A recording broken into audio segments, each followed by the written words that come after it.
Body bags were horror lies. Hello and welcome to Body Bags. My name is James and I'm your Sunday night reviewer. And this evening I'll be reviewing The Exterminator for our release label theme week, which we do every month now, second week of the month. So this week was Synapse, and I decided to take a look at The Exterminator. I have a fairly small Synapse collection, can't even call it collection.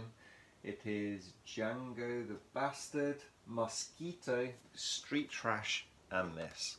So I should really pick up a few more of these, because the common link through all of these films is that the transfer is fantastic, and this one is it looks pretty good. The thing that lacks a tiny bit with this is the extras, that there aren't really any. There's a commentary, and then that's basically it. But doesn't matter. Here we go, the discs, so Blu-ray and DVD. But anyway, let me get on to this James Glickenhaus classic. So, this kind of film, we start out in Vietnam, and we have our main character, our main guy, Robert Ginty, who is John Eastland. Should have checked this before. He's our main character anyway, and we see him going through some pretty nasty shit that he's having to see, like severed heads and of his army kind of colleagues, friends. He's watching them. He's a prisoner of war, and they basically escape. And it cuts to the modern day of when this was, which is 1980 actually. And he's working, well, he's helping his friend who's working,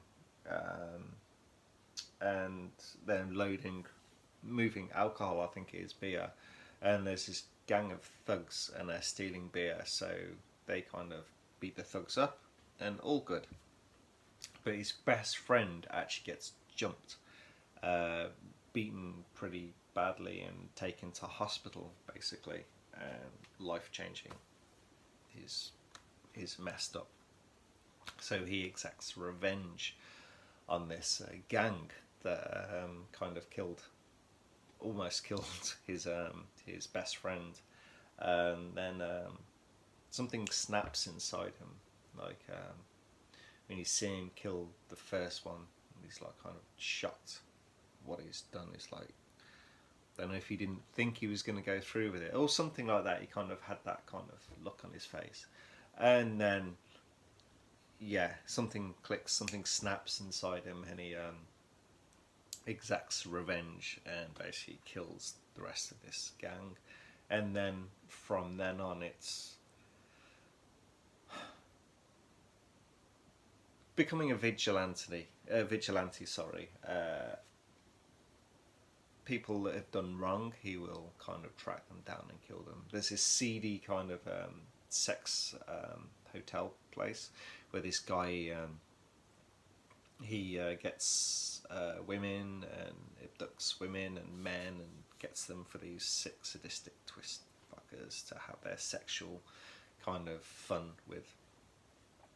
And yeah, basically he, like, you see, he goes in there, like, he's talking with this prostitute, she invites him in, he's gonna go like have sex with her, and then she's got these wounds, and she's explaining to him how she got them. And like I said, he exacts revenge on this lovely guy in one of the sorry one of the patrons of this wonderful establishment. And that's kind of how the film goes from that point. He's exacting revenge, tracking down like other gang members and things like that, and basically being known as a vigilante, the executioner. That's how he gets picked up. And throughout this whole thing, we're kind of following Christopher George, who's a policeman, trying to track him down. Christopher George, a name you might know. He's in Graduation Day, City of the Living Dead. Great films like that, amazing films. And yeah, he's the policeman in this, so he's trying to track him down. And they can see that he's kind of killing scum, sort of thing, but still he's breaking the law. And then there's also he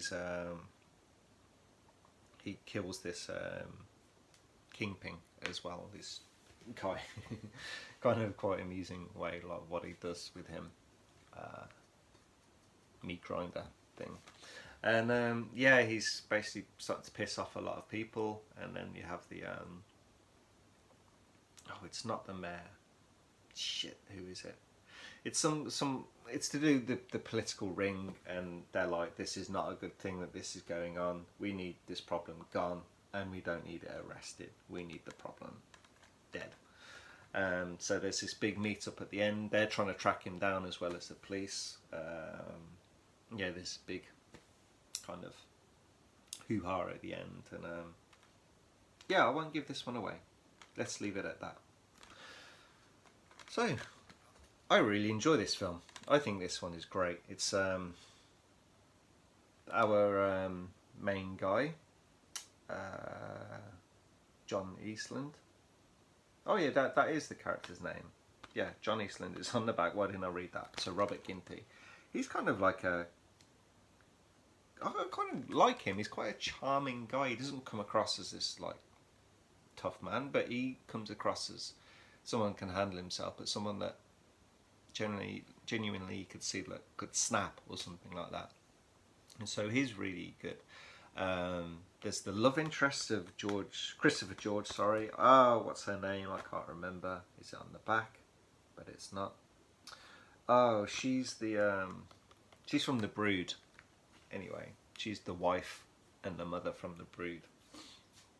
She's the love interest with Christopher George and things like that. And see how these like kind of parallel stories going along here. Up to 3 at a time at some point going along, and it's really nicely done. You can there's some nice genuine kind of emotion, like some good acting going on.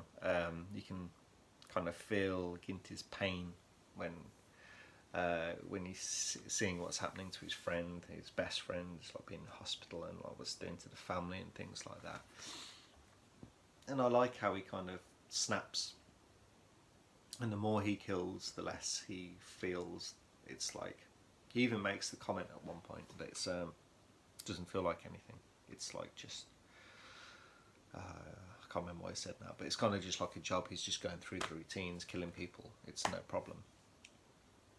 And yeah, you get some really good gore with this. Actually, this is one bit of this burnt body on a bed. This mattress, and it's kind of a good anti-smoking little message in there as well. It's like the police are commenting at that point. And it's like, yeah, this is what happens when people smoke at their homes and they fall asleep. The mattress kind of melts and bleh on the body. So it looks really good actually. And there's so like I said, some good gore. The head being cut off and stuff like that. Got some nice slow motion stuff going on with some of the action. And car chase with bikes and stuff like that.